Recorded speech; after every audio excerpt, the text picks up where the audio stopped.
마침 이번 주에 월드박스라는 한 영화를 우연찮게 보게 되었습니다. 원래 원작이 소설이 있다고 해서 혹시 아시는 분도 계실지 모르겠습니다. 보니까 인류의 종말을 그린 또 하나의 재난의 영화였습니다. 이제 갑자기 영화 초반부에 사람들이 막 자살을 하기 시작합니다. 집단 자살도 하고 이렇게 막 달려드는 차에 뛰어들기도 하고 높은 데서 뛰어내리기도 하면서 이제 스스로 목숨을 끊는 것입니다. 근데 그 사람들이 다 멀쩡하게 두 눈을 가지고 있고 이렇게 세상을 바라봅니다. 세상을 바라보다가 갑자기 뭔가에 홀리거나 보게 되면 그렇게 스스로 목숨을 끊는 것입니다. 그래서 그 영화 속에서도 뭔가 그 세상 속에서 검은 실체가 나타나긴 하는데, 근데 영화에서는 끝까지 그 검은 실체가 무엇인지는 알려주지는 않습니다. 근데 그런 상황 속에서도 살아남는 소수의 사람들이 있었습니다. 한 집에 이제 그들은 들어가서 그 소수의 사람들은 그래서 바깥이 아예 안 보이게 집안의 모든 창문들을 다 칠하고 신문지를 붙이고 커튼을 치고 아예 차단을 해버리는 것입니다. 그래서 밖을 아예 보지 않고, 그래서 안에 지내다가 이제 당연히 먹을 게 떨어지니까 밖에 나가서 마켓에 가서 음식을 가져와야 되는데, 그런 때도 이제 눈을 가리고 나가거나 아니면은 차를 타고 나가긴 하는데 차에도 유리창문을 다 칠해서 막 가려놓고 내비게이션만 켜고 내비게이션이 지시해주는 대로만 그것만 따라서 마켓에 가서 음식도 가져오는 것입니다. 근데 그런 상황 속에서 그 집안에서 그렇게 정상적으로 살아남는 사람들이 있고, 또 그 밖에서 다 자살하고 막 피투성이가 되고 난리인데 그 속에서도 또 밖에서 지내는 사람들도 있었습니다. 그 사람들은 바로 정신병자들이었습니다. 원래 정신이 이상했던 사람들은 그렇게 막 사람들이 죽고 그러는데 너무나 아름다운 광경이다, 다 보아야 된다 이러면서 거기서 잘 지내는 것입니다. 근데 이제 그런 상황 속에서 이제 어찌어찌 하다가 집안에 남은 소수의 사람들도 결국은 다 죽게 되고, 여주인공과 아이 둘만 나가서 이제 나와서 역시 눈 가리게 하고 나와서 강물을 타고 배를 타고 흘러내려가 이제 한 곳에 도달하게 됩니다. 거기가 바로 맹인 학교였습니다. 맹인 학교에만 원래 맹인이었던 사람들이 또 있고, 또 이제 그 안에 이제 숨어 들어가서 역시 거기서도 바깥을 보지 않고 차단한 그 사람들만 거기서 너무 거기는 평온하고 평화롭게 기쁨과 행복에 가득 차서 그들은 지내고 있던 것입니다. 그래서 결국 여주인공과 아이들이 거기에 가서 이제 가는 것으로 이제 영화가 막을 내립니다. 근데 이 영화를 보면서 물론 작가가 진짜 영적인 부분까지 생각했는지는 물어보지 않아서 모르겠지만 정말 영적으로 정말 너무 탁월한 영화다라는 생각이 들었습니다. 그렇게 세상을 바라보고 그 안에 검은 실체가 만약에 우리에게는 사단막이라고 한다면, 공중원세 잡은 사단막이라고 한다면 거기에 눈을 뺏기고 그 세상과 검은 실체 바라본 자들은 다 죽게 되는 현실 속에서, 그러나 우리 성도들만큼은 이제 더 이상 세상과 그 마귀에 현혹되지 않고 홀리지 않고 거기에 한눈 팔리지 않고 우리의 눈을 가리게 된 그 성도들의 현실이 잘 드러나고, 그 집안에 있는 사람들을 통해서 성도들의 현실이 드러나고, 또 집 밖에 있던 자살을 하거나 아니면 정신병자들을 통해서는 여전히 그 세상과 검은 실체에 사단 마귀에 홀려서 성도가 되지 않은 성도 밖에 있는 자들의 현실을 또 잘 보여준 것 같았습니다. 그리고 그 맹인 학교는 바로 이제 세상을 향하여서, 마귀를 향하여서 더 이상 눈 가리게 해버려서 보지 않는 그런 성도들만 모인 교회처럼 보이기도 했고, 또 더 나아가 천국의 모형처럼 보이기도 했습니다. 그래서 그 영화를 마침 이번 주에 우연찮게 보게 된 것도 참 감사했고, 오늘 나누고자 할 내용과도 잘 맞물려 있습니다. 우리가 이렇게 두 눈을 가지고 있지만, 또 보고 있지만, 우리의 두 눈으로 정말 똑바로 온전히 보게 되는 것, 이것이 참 중요함을 우리가 깨닫게 됩니다. 이제 그 내용을 살펴보려고 사도행전 9장을 이제 들어가게 되는데, 사도행전 9장은 잘 아는 것처럼 이제 사울의 회심이 나타난 장면입니다. 그래서 너무 중요한 장면이어서 사도행전 9장, 또 22장, 26장에 세 번에 걸쳐서 나오고 있습니다. 근데 이제 먼저 들어가기 앞서 보통은 사울의 회심이다라고 하는데, 누가복음 15장도 보통은 탕자의 비유라고 알려져 있지만 잘 보면 그 탕자가 회개하는 게 물론 중요하고 탕자가를 회개케 한 그 탕부 하나님 아버지의 마음과 사랑과 열심이 중요한 것처럼 이 사도행전 9장도 사울의 회심이 물론 중요하지만 사울이 회심하게 된 그 배경으로서의 더 큰 하나님의 열심, 그 특심으로서의 하나님의 열심이 더 중요함을 우리가 먼저 깨닫게 됩니다. 왜냐하면 앞에 사도행전 7장에서 그 천사 같았던 스데반 집사가 돌에 맞아 죽을 때 사울은 거기 뒤에서 총 책임자로 서 있던 사람이었습니다. 그리고 8장에 넘어와서도 역시 교회를 계속 잔멸하고 있었습니다. 일전에 한번 설명을 드렸지만 잔멸하다가 멧돼지가 포도원을 짓밟는다라는 그런 뜻의 단어입니다. 그러니까 사도 바울이 당시에 사도 바울이 아니라 사울이었지만 그리스도인들을 짐승이 포도원을 짓밟듯이 그리스도인들을 그렇게 짓밟고 다녔던 것입니다. 그리고 각 집에 들어가서 집들을 찾아다니면서 남녀를 불문하고 잡아다가 옥에 넘기고 있었습니다. 그리고 9장, 오늘 9장에 들어가서도 역시 여전히 위협과 살기가 등등하여라고 나옵니다. 그가 무엇인가 변화했던 것이 아닙니다. 여전히 위협과 살기가 등등하여 또 게다가 이제 다메섹으로까지 가고 있었습니다. 예루살렘에서 동쪽으로 140마일 그 해외로까지 원정을 가서 체포영장, 구속영장 받아가지고 잡아가지고 옥에 넘기거나 죽이려고 가고 있던 것입니다.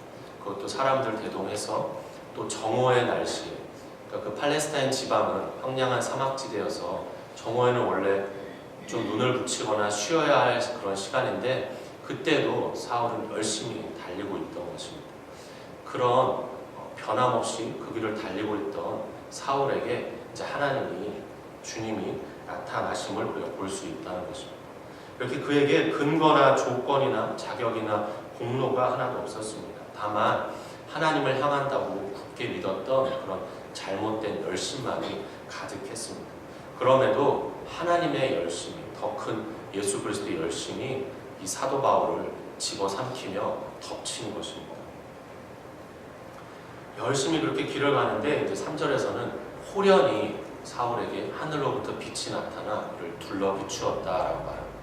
호련히가 갑자기라는 뜻이고 또 뜻밖에라는 뜻이 있습니다. 그러니까 사울의 뜻이 아니었습니다. 사울의 선한 뜻은 전혀 없었는데 하나님의 뜻이, 하나님의 은혜가, 하나님의 열심이 그를 덮친 것입니다. 그래서 혹자가 외쳤듯이 하나님의 은혜에는 폭력성이 있습니다. 하나님의 은혜는 폭력적입니다 라고 외침이 있었듯이 은혜의 폭력성을 우리가 오늘도 볼 수 있습니다. 그럼 도대체 왜 사울에게만 7장, 8장, 9장 평생을 그렇게 악한 길을 걸어가고 있던 사울에게만 이렇게 하나님의 은혜가 덮쳤는가? 그 이유가 이제 15절에 나옵니다. 주님이 직접 말씀해 주셨습니다. 이 사람은 내 이름을 이방인과 임금들과 이스라엘 자손들에게 전하기 위하여 택한 나의 그릇이다. 택한 나의 그릇이다. 하나님의 택하심, 주님의 택하심, 그 하나님의 큰 작정과 예정이 있었던 것입니다. 그래서 호련히 하늘로부터 한 줄기 빛이 비추고 해보다도 밝은 빛이 사울을 둘러 비추며 사울이 그 빛을 받으니까 이제 그는 땅에 엎드러지고 맙니다. 그리고 사울아 사울아 네가 어찌하여 나를 핍박하느냐 박해하느냐. 사울은 너무 놀라서 주여 누구시니까 물어봅니다. 그때 나는 내가 박해하는 예수라. 사울은 너무 충격을 먹습니다. 그토록 자기가 대망하던 메시아 그리스도가 바로 예수였다는 걸 온전히 대면하고 나니까 큰 충격을 먹습니다. 그리고 이제 주님이 일어나라, 일어나서 시내로 들어가라. 네가 행할 것을 이룰 자가 있다 라고 나오고, 그리고 같이 있던 사람들은 뭔가 소리는 듣는데 사운드, some sound, 웅웅거리는 소리는 듣는데 주님의 보이스, 주님의 음성은 듣지 못했습니다. 그리고 주님을 보지도 못했습니다. 뭔가 희미한 빛은 보고 some sound는 듣지만 주님의 음성, 보이스와 주님의 모습은 보지를 못합니다. 그리고 나서 이제 자막을 보시면 8절 9절 말씀, 사울이 땅에서 일어나 눈은 떴으나 아무것도 보지 못하고 사람의 손에 끌려 다메섹으로 들어가서, 이제 사울이 이제 땅에서 주님 말씀 따라 일어납니다. 그 상태에서도 눈은 떴으나 아무것도 보지 못했다라고 나옵니다. 그 당시에 사울이 눈 떴으나 아무것도 보지 못했다라는 것은 이제 사실 그때까지의 사울의 삶이 눈뜬 장님이었음을 잘 보여줍니다. 사울이 그때까지 그토록 자기는 누구보다도 똑똑하고 잘나고 신분, 또 출신 성분도 좋고 가문, 학력, 혈통도 뛰어나고 바리새인 중에 바리새인으로 아주 탁월한 종교인이고, 세상의 지식이나 헬라 철학이나 또 당시엔 구약 성경밖에 없었으니까 구약 성경의 지식이 그렇게 해박해서 자기는 하나님도 또 세상도 하나님 나라도 구약 성경도 똑바로 본다고 아주 자부하고 자신했는데, 사실은 자신이 눈뜬 장님이었음이 저 빛 앞에, 예수 앞에 이제 폭로가 되는 것입니다. 그리고 무엇보다도 가장 무서운 건 자기 자신을 몰랐던 것입니다. 그래서 그 뒤에 사람의 손에 끌려 들어갔다. 사실 그때까지 사울의 삶이 자기가 그때까지 주도적으로 자기가 잘나고 뛰어나고 선하고 의로워서 뭔가 선한 일을 하고 하나님의 의와 영광을 높인다고 믿고 주도적으로 달려간다고 믿었는데, 그게 아니라 사실은 사울이 끌려가는 삶, 바로 그 악한 사단 마귀의 영에 붙잡혀서 자신이 끌려가는 삶이었음이 잘 또 폭로가 되고 있습니다. 자기가 하나님의 종이라고 그렇게 자부했는데 그게 아니라 사실은 사단 마귀의 종이고 사단 마귀의 사환이었고, 자기가 선한 길, 의로운 길을 열심히 달린다고 믿었는데 사실은 자기 스스로를 멸망케 하는 자멸의 길, 자기 스스로를 죽이는 자살의 길을 열심히 달리고 있었음이 저 9절 안에서도 잘 나타나고 있습니다. 그리고 9절 말씀에 사흘 동안 보지 못하고 먹지도 마시지도 아니하니라. 그렇게 눈뜬 장님으로 식음을 전폐하고 사흘을 지냈다라고 나옵니다. 당연히 사울은 사흘 동안 가장 먼저 가슴을 치면서 통곡하면서 회개했을 것입니다. 자기가 그동안 눈을 올바로 두 눈 가지고 뜬 자인 줄 알았는데, 내가 그동안 맹인이었구나, 장님이었구나, 소경이었구나, 내가 그동안 하나님 향한 열심이 온전한 줄 알았는데 나를 향한 열심이었구나, 내가 그동안 선한 줄 알았는데 악을 행하고 있었구나, 하나님의 나라와 백성을 위한다고 하고 있었는데 하나님 나라 백성을 짓밟고 있었구나, 내가 메시아 그리스도를 기다리며 대망하는 온전한 유대인인 줄 알았는데 그게 아니라 내가 메시아 예수를 못 알아보고 그를 십자가에 못 박고, 더 나아가 지금도 이렇게 못 오가면서 그를 죽이고 또 죽이고 있으면서 그를 박해하는 자였구나. 나는 그동안 산 자인 줄 알았는데 죽은 자였구나. 나는 하나님의 종이자 백성인 줄 알았는데 사단 마귀의 종이고 노예였구나. 내가 의인이 아니라 지독한 죄인이구나. 잘 가고 있는 줄 알았는데 잘못 가고 있었구나. 내가 가진 자랑들이 정말 온전한 가치 있는 자랑들인 줄 알았는데 그게 아니라 배설물이었구나. 내가 생각했던 복이라고 여겼던 것들이 복이 아니라 나에게 독이었구나. 이것을 깊이 깨달으며 철저히 회개했을 것입니다. 그리고 무엇보다도 그때까지 그가 가지고 있던 그 방대한 구약 성경의 지식, 줄줄 꿰고 완송하고 있긴 한데 엉뚱한 율법주의와 기복주의와 인본주의로 잘못 꿰어서 예수라는 참 보배로 꿰어서 그런 보물 성경 말씀을 가지고 있었어야 되는데 그러지 못하고 잘못 꿰어서 살인 쇠사슬로 휘두르며 다른 사람들 영혼들을 죽이고 있었구나. 그것을 깊이 깨닫는 것입니다. 내가 그동안 박해했던 그 예수가 바로 구약의 모든 성경 말씀이 가리키고 증거하고 또 집중하고 있는, 예언하고 있는 그 메시아 예수가 그 중심에 서야 하는구나. 그것을 깨달았을 것입니다. 그 구약의 산만한 퍼즐을 다 갖고 있는데 정작 핵심 피스 하나, 가운데 핵심 피스 하나, 지저스라, 예수라는 핵심 피스를 마침내 찾아서 온전한 자신의 구약 퍼즐을 완성하는 그런 시간이었을 것입니다. 그렇게 그가 눈뜨고 했던 행동이 20절, 22절에 눈을 뜨자마자 즉시로 각 회당에서 예수가 하나님의 아들이심을 전파했다라고 나옵니다. 그 모습을 보고 사람들이 웅성웅성대고 수군수군대면서 저 사람이 원래 예수를 박해하던 자였는데, 예수 이름 부른 자를 박해하던 자였는데 왜 저러고 있지 하니까 22절에 사울은 힘을 더 얻어 예수를 그리스도라 증언했다라고. 그렇게 사흘 동안 예수를 깨달았기에 예수를 힘있게 더 힘을 얻어 증거하는 것입니다. 그 사흘을 지나서 이제 오늘 본문으로 읽은 것처럼 아나니아가 주님이 보내신 아나니아가 사울에게 오게 되고, 아나니아가 안수하고 성령이 충만케 되어서 드디어 사울의 눈에서 비늘 같은 것이 벗어지면서 다시 보게 된지라. 이제 드디어 모든 것을, 하나님도 성경도 세상도 하나님 나라도 자기 자신도 다시 보게 된 것입니다. 그러면서 일어나 세례를 받고 음식을 먹음에 강건하여지니라. 세례를 받고 강건하여졌다라는 것은 단순히 우리가 교회에 등록하고 다니다 보면 세례 받고 이런 것처럼 종교적인 절차로 세례를 받은 게 아니라, 그래서 세례를 받았다라는 것을 통해서 또 중요한 걸 알게 됩니다.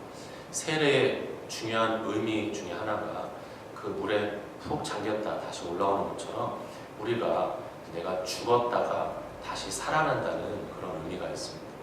그래서 그 사흘, 죽음을 의미하는 사흘, 요나가 큰 물고기 뱃속에서 사흘, 예수님이 무덤에서 사흘, 그 죽음을 이제 사도 바울도 통과해서 다시 새롭게 살아난 자가 되었다라는 그 의미를 잘 보여줍니다. 그래서 그 뒤에 음식을 먹었다라는 것도 단순히 식사했다라는 의미가 아니라 예수님이 십자가에서 죽으시고 3일 만에 부활하신 후에 다시 또 제자들하고 만나셔서 음식을 잡수셨던 것처럼 지금 사도 바울이 작은 부활을 경험한 그 모습을 세례를 받았다, 음식을 먹었다라는 걸 통해서 보여주고 있습니다. 죽은 자에서 산 자가 비로소 되었다라는 것입니다. 또 하나는 세례에는 이제 연합의 의미가 있습니다. 우리가 혼자 죽고 혼자 살아나는 게 아니라 예수 안에서 함께 그 안에서 죽고 살아났다라는 그 연합의 의미가 있습니다.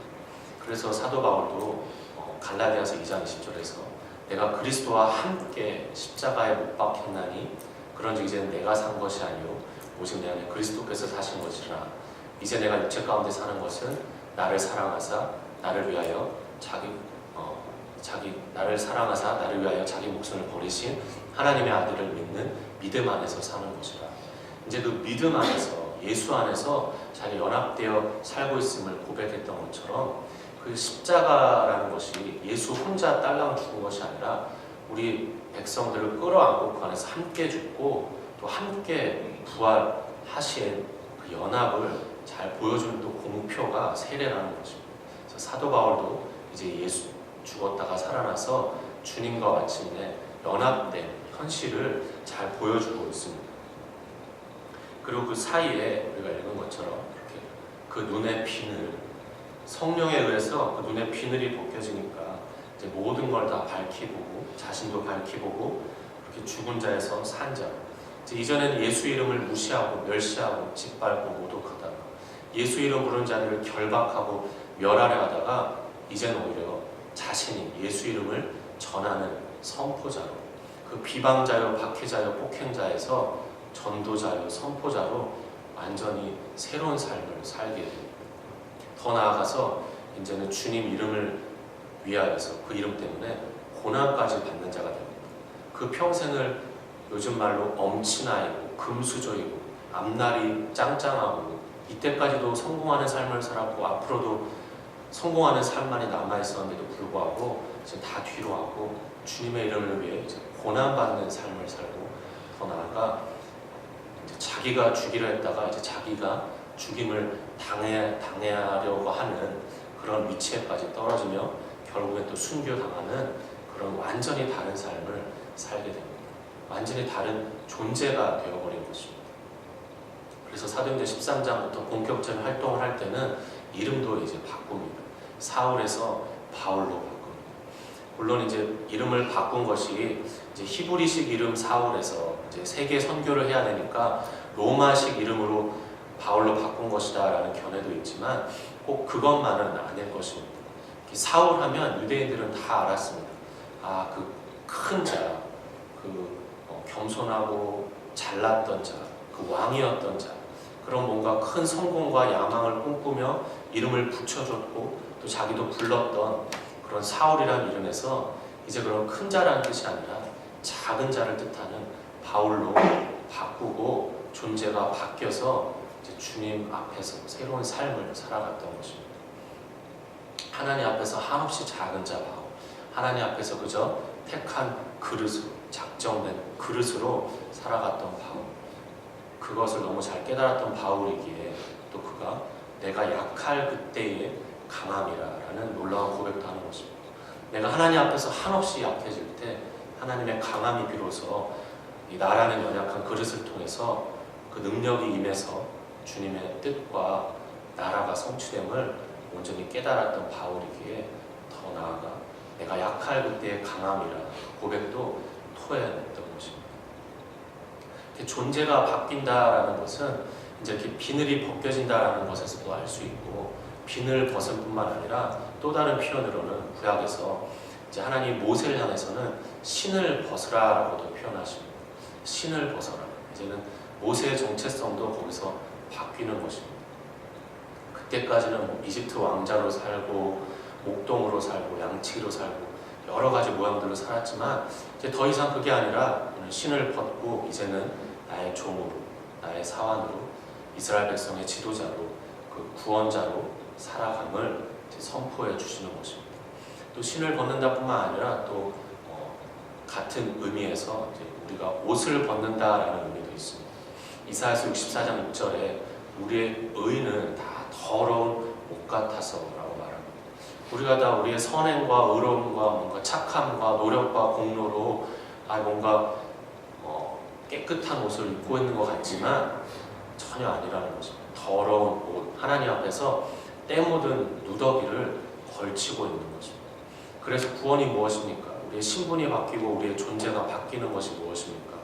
우리의 옷을 벗고 의의 흰 옷을 입혀주신 것입니다. 탕자가 돌아왔을 때 그 아버지가 이 집에서 가장 좋은 옷을 갖다 입혀라 라고 하는 것처럼 하나님이 우리에게 그 아들 예수라는 의의 흰 옷을 우리에게 새롭게 입혀주는 것, 그것이 우리의 신분이 바뀌는 것이고 우리의 존재가 또 바뀌는 것입니다. 또 다른 표현으로는 우리의 육을 벗고 우리의 육체를 벗고 또 영에 속한 사람이 된다라는 그런 내용도 이제 나옵니다. 그렇게 우리의 육신을 벗는다, 또 우리의 옷을 벗는다, 신을 벗는다라는 것처럼 이제 오늘 본문에서는 눈의 비늘이 벗겨지는 것입니다. 그렇게 사울이 눈의 비늘이 벗겨지니까 이제야 비로소 똑바로 보게 되면서 그가 평생을 다해 가야 할 길을 알게 되고 그가 필생을 다하여 감당해야 할 일을 알게 되는 것입니다. 눈이 뜨여야 가능한 그 길, 그 일을 이제 사울이 가게 되는 것입니다. 그래서 물론 나중에 서바나까지도 갔을 것으로 추정은 하지만 이제 성경 안에서는 공식적으로 세계 선교를 3번을 감당하게 되는 것입니다. 그러면서 이제 사도행전 20장 24절 말씀에 내가 달려갈 길과 주 예수께 받은 사명 곧 하나님의 은혜의 복음을 증언하는 일을 마치려면은 나의 생명조차 조금도 귀한 것으로 여기지 아니하노라. 비로소 눈을 뜨고 하니까 달려갈 길을 알게 되고 주 예수께 받은 사명, 하나님의 은혜의 복음을 증언하는 일, 그 일을 마치려면은 이제 생명도 필요하고 이제 사실은 생명도 자기 것이 아니기에 주님의 생명이고 주님께 연합된 것이기에 다 모든 것을 맡기고 모든 인생을 투신하여서 그 복음 전파의 길로 달려갔던 것입니다. 자신만 그렇게 눈이 벗겨진 것이 아니라 또 사울은 사도행전 26장 18절 말씀처럼 자신이 눈이 뜨이고 이제 더 나아가서 이제 다른 이들, 그 수많은 영혼들의 눈도 뜨이게 하면서 그 다른 영혼들도 어둠에서 빛으로 또 사탄의 권세에서 하나님께로 인도하고 죄사함을 받게 하고 또 그 믿음으로 의롭다고 칭함받아 거룩하게 된 무리, 바로 성도이자 교회의 무리에 영혼들이 속하게 하고 그러므로 교회라는 하나님의 백성이라는 그들이 하나님 나라라는 영원한 기업을 받게 하는 그 역할을 중요하게 사도 바울이 감당하는 것입니다. 또 그 비늘이 열려지니까 그는 그 남은 인생은 더 낮아집니다. 사울이라는 이름처럼 더 높은 자리, 더 큰 원 야망을 성취하는 자리로 꿈꾸며 나아가고 높아지는 것이 아니라 더 스스로 낮아집니다. 주님 만나고 빛을 받고 눈 뜨이고 나서는 이제 그 갈 길 달려가면서는 내가 사도 중에 가장 작은 자입니다. 사도 중에 가장 작은 자입니다. 고백을 하고 더운 날에는 내가 이 모든 성도들 중에서 지극히 작은 자보다도 더 작은 나입니다. 그렇게 고백을 하고 결국 인생 말년에는 디모데전서 1장 15절에 죄인 중에 내가 괴수입니다. 라는 더 낮아지는 자리로 나아갑니다. 비늘이 벗겨지면 더 낮아지는 자리로 나아감을 보여줍니다. 그렇게 빛으로 주님을 만나고 성령에 의해서 비늘 벗겨지고 눈뜨게 되어서 포악했던 사울에서 그 영혼 구원과 전도자 바울의 삶을 살아가는 우리가 모습을 다시 한번 확인하게 되는 것처럼 사울이 이렇게 성령 수술을 받고 바울이 됐던 것처럼 우리에게도 성형 수술이 아니라 성령 수술이 필요합니다. 우리가 두 눈을 가지고 있고 본다라고 하지만 올바른 두 눈이 아닐 수 있고 똑바로 보는 두 눈이 아닐 수 있는 것입니다. 하나님 아버지를 바라봄에 있어서만 해도 어떻습니까? 여전히 얼마 전에 나누었던 것처럼 집안의 탕자였던 큰형처럼 하나님 아버지를 신으로 보면서 나의 섬김과 순종과 충성을 다했으니 내 염소 새끼 내놓으라며 내가 이렇게 했으니까 내 것 내놓으라며 그 신으로 달려들고 있지는 않습니다. 우리 인간이 뭘 해야지만 신 하나님이 응답하시고 역사하신다는 그런 종교에 머물러 있거나 또 세상에 머물러 있지는 않습니다. 그렇게 세상에서 말하는 하늘은 스스로 돕는 자를 돕는다. 꼭 틀린 말은 아니지만 그것이 우리의 기독교의 절대 진리는 아닌데 하늘은 스스로 돕는 자를 돕는다라는 그 차원에서만 열심히 내 열심을 부르고 있지 않는가라는 것입니다. 특별히 욥기에서 보면 이제 사탄이 또 그런 이 땅의 원인과 결과의 법칙으로만 가지고 이제 시비를 걸기 시작합니다. 욥이 어찌 까닭 없이 하나님을 경외하겠습니까? 인간적인 이유들, 원인들 그렇게 재산 주시고 명예 주시고 부 주시고 장수 주시고 자식들 주시고 이렇게 성공 주시니까 하나님 경외하지 그 원인이 없으면 어떻게 이런 하나님 경외하는 결과가 있겠습니까?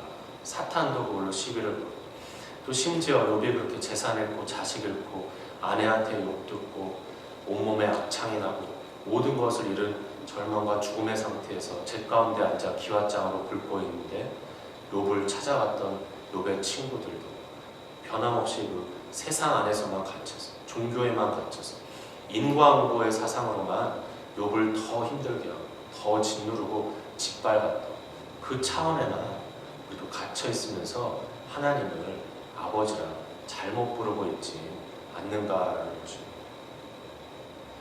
우리는 오늘도 은혜를 봅니다. 오늘 본문 안에서 구약에서의 사울은 그냥 실패하는 모습으로 끝이 났습니다. 이 신약에서의 사울은 원래는 이 7장, 8장, 9장 아까 설명드렸듯이 그 인생을 보았듯이 더 악해져서 그냥 실패로 자멸과 자살로 끝이 났어야 됩니다. 그런데 신약의 사울은 실패하지 않고 마침내 바울이 되고 성공을 합니다. 그리고 그 사이에 바로 이 성령의 수술이 있었고 은혜가 있었고 사울의 열심보다 더 특심인 하나님의 열심이 있었고 예수 그리스도의 십자가와 부활이 있었습니다. 그 은혜를 우리가 볼 수 있느냐라는 것입니다. 또 하나님의 나라를 봄에 있어서는 어떻습니까? 분명히 열왕기 하나 또 이사야서에 만군의 여호와의 열심이 이를 이루시리라라는 것.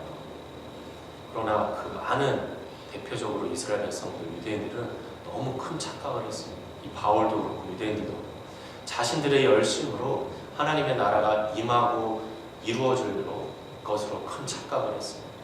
그래서 그들이 열심으로 세웠던 그 구약의 성전들이 다 하나같이 다 무너지고 회파됩니다. 솔로몬 성전, 스룹바벨 성전, 헤롯 성전 다 돌 하나도 돌 위에 남지 않고 다 회파됩니다. 하나님이 보여주시는 것입니다. 너희 유대인들의 열심, 목숨 걸고 추구한다는 유대인들의 열심, 사울의 열심, 이스라엘 백성들의 열심, 인간의 열심은 아니다라는 것입니다. 인간의 열심은 다 회파될 따름이라는 것입니다. 그래서 성전이 지금도 설 수가 없고 서지도 않을 것입니다. 하나님의 열심인 참 성전인 예수가 이 땅에 그래서 오셨고 그 참 성전인 예수 안에서 우리들도 이제 성전이 되었고 하나님의 아들들이 되었고 하나님의 나라가 되었습니다. 하나님의 나라가 무엇입니까? 하나님의 통치를 받는 곳이 하나님의 나라입니다. 내가 하나님의 통치를 받으면 내가 하나님의 나라이고 우리가 하나님 통치를 받으면 하나님 나라입니다. 그 하나님 나라의 모형인 성전, 구약의 성전들은 다 회파됐지만 하나님의 열심이 예수라는 성전을 통하여 우리 성전들을 세우시고 이루시고 완성하신다라는 것입니다. 성경을 봄에 있어서는 어떻습니까? 구약과 신약이 있고 또 다른 말로 하나님의 언약과 성취의 내용이 담겨 있다고 할 수 있습니다. 그럼 물론 근본적으로는 삼위일체 하나님의 구원 역사이지만 핵심적으로 대표적으로 나타나는 분은 예수 그리스도입니다. 나는 알파와 오메가요, 처음과 마지막이요, 시작과 마침이요. 초림하신 분이 예수 그리스도고 재림하실 분도 예수 그리스도입니다.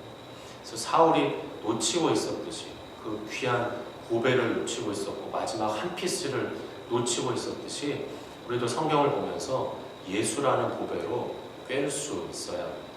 누가복음에서 요한복음에서 주님도 이 땅에 계실 때 친히 말씀해 주셨듯이 모세의 율법과 선지자의 글들과 시편이 모든 시편이 나를 가리켜 기록한 것이다. 제자들에게 설명해 주시고 또 나다나엘도 고백하고 또 너희가 성경에서 영생을 얻는 줄 생각하고 성경을 상고하거니와 이 성경이 곧 내게 대하여 증거하는 것이다. 그리고 예수님이 직접 우리와 제자들에게도 말씀하셨습니다. 성경을 봄에 있어서도 예수를 기억해야만 한다는 것입니다. 또 오늘 어떻게 보면 가장 중요하고 나를 똑바로 볼 수 있는 것. 나는 진짜 하나님을 향한 열심을 부린다고 하고 있는데 나는 신앙생활을 열심히 한다고 하고 있는데 나를 위한 내 영광을 위한 열심은 아닌가. 내 소신에 따라서 내 소명을 따른다라고 우리는 종종 붙들지만 사실은 내 아집이고 내 고집은 아닌가. 내가 신앙을 하고 있다고 하지만 신앙을 거꾸로 하면 앙신이 되는데 혹시라도 신앙이 아니라 오히려 앙심, 뭔가 앙심을 품은 잘못된 신뢰를 하고 있는 건 아닌가. 내가 참는다고 하는데 우리 다 서로서로 우리가 참아야지 이러면서 많이들 지내지 않습니까? 근데 내가 참는다고 하는데 그게 정말 참음이 아니라 벼르고 있는 건 아닌가. 내가 허벅지 꾹꾹 찔러가면 내가 아주 벼른다라는 벼르고 있는 건 아닌가. 내가 가진 것들이 다 독인데 나에게 있는 것들이 독인데 그걸 복으로 잘못 여기고 있지는 않은가. 내가 가지고 있는 것들이 오물이고 배설물인데 그것도 모르고 계속 자랑만 하고 있는 건 아닌가. 성경 말씀 너무 귀한데 그 말씀에 순종하는 것 너무 귀한데 근데 내가 순종했다. 난 순종했어. 난 지켰어. 그걸 내 의로 삼고 그걸 또 내 자기 의로 삼고 우상 숭배자로 나아가며 죄악으로 행하고 있지는 않은가. 말씀과 기도로 사람과 영혼들을 살려야 되는데 이 사울이 그랬던 것처럼 자기가 가졌던 말씀과 뜨거운 열심과 기도로 그때도 사울이 기도하지 않았겠습니까? 그것들로 오히려 사람과 영혼 스스로도 자해하고 스스로도 해치면서 다른 영혼들도 짓밟고 죽이고 있지는 않는가라는 것입니다. 또 새벽에도 한번 나누었지만 한 원로 목사님의 고백, 그분이 수십 년을 목회하고 났는데 언젠가 한번 주님이 그분에게 넌 왜 그렇게 네 말만 해? 내 말 좀 해. 그 수십 년이 지나서 그 말을 듣고 회개하고 눈물로 회개하고 그 뒤부터 정말 열심히 하나님 말씀 전하고 노력했던 그 말씀을 듣고 지금도 저도 경각심을 가지고 있습니다. 앞으로 언제까지 될지 또 몇 번이나 할지 하나님 허락하실 때까지 앞에서 뭐 자격 없지만 설교라고 말씀 전할 텐데 내가 하나님 말씀 안 전하고 눈에 비늘이 덮여 있으면 저도 제 말하고 제 변명 실컷하고 제 변호 실컷하고 내 변증 실컷 할 텐데 내가 그래서는 또 안 되지 않는가. 그런 것도 또 설교자로서 또 돌아보게 됩니다. 이렇게 나를 보는 비늘도 우리는 벗겨져야만 한다는 것입니다. 아까 사울이 주님 만나고 나서 장님이 되어서 사흘을 지냈다라고 했는데 사실 그 사흘은 그때 진짜 딱 물리적인 사흘만은 아니었습니다. 사실 그 이후에 사울이 바울이 되어 살아가는 그 모든 삶의 여정, 신앙의 여정이 또 사흘이라고 할 수 있습니다. 그가 다시 죽고 살아나 천국에 들어가는 그 과정이 또 그 인생에게 사흘이 또 그 인생이 사흘이었습니다. 또 다른 표현으로 광야 40년, 우리의 인생을 대표합니다. 그게 광야 40년, 또 저 사흘, 바로 우리에게도 저렇게 우리도 평생 비늘을 벗는 그런 과정의 시간이 될 것입니다. 사도 바울도 내가 날마다 죽노라라고 했던 것처럼 우리가 날마다 비늘을 벗는 그 평생의 과정이 또 우리에게 남아 있습니다. 날마다 신을 벗고 날마다 육신을 벗고 날마다 더러운 옷을 벗고 날마다 저 비늘을 벗는 과정이 우리에게 남아 있습니다. 그래서 신앙생활을 오래 했다면 내 주변에는 이 비늘들이 많이 있어야 됩니다. 더럽고 보기 싫은 흉악한 비늘들이 내 주변에 많이 쌓여 있어야 됩니다. 날마다 많이 벗겨졌기 때문에 불교에서는 법력이 높은 고승들이 죽으면 사리를 남긴다는데 우리는 신앙생활을 해갈수록 내 주변에 나에게서 떨어진 더러운 비늘들이 많이 있어야 합니다. 신앙생활을 오래 하는 가운데 나의 독단, 편견, 아집, 고집, 내가 붙들고 있었던 내 자기의 이런 모든 악함, 죄악들이 많이 벗겨져 있어야 되고 벗겨져야만 한다는 것입니다. 이제 결론을 맺자면 요즘 들어서 이 말이 참 많이 생각이 납니다. 하나님이 고치지 못할 사람은 없다. 군대 시절에 한 장로님이 쓰신 책에 읽었던 장로님이 쓰신 책의 제목인데 하나님이 고치지 못할 사람은 없다. 바꾸어 말하면 하나님만이 사람을 고칠 수 있고 하나님만이 성령의 수술로 우리의 비늘을 벗기고 눈을 뜨게 할 수 있음을 또 한 번 알게 됩니다. 우리의 인생 사흘을 살아가심에 있어서 광야 40년을 살아가심에 있어서 평생 비늘을 벗는 과정 속에서 주님이 은혜 베풀어 주셔서 오늘도 지금도 더럽게 우리의 눈을 덮고 있는 그 비늘들 나를 어둡게 가리고 있고 더 나아가 나뿐만 아니라 남들도 어둡게 가리고 아프게 하고 힘들게 하고 있는 그런 비늘들이 있다면 이 저녁에 또 한껏 굵게 또 한 해가 가기 직전에 또 한 번 잘 벗겨지는 우리가 되기를 축복하며 바랍니다.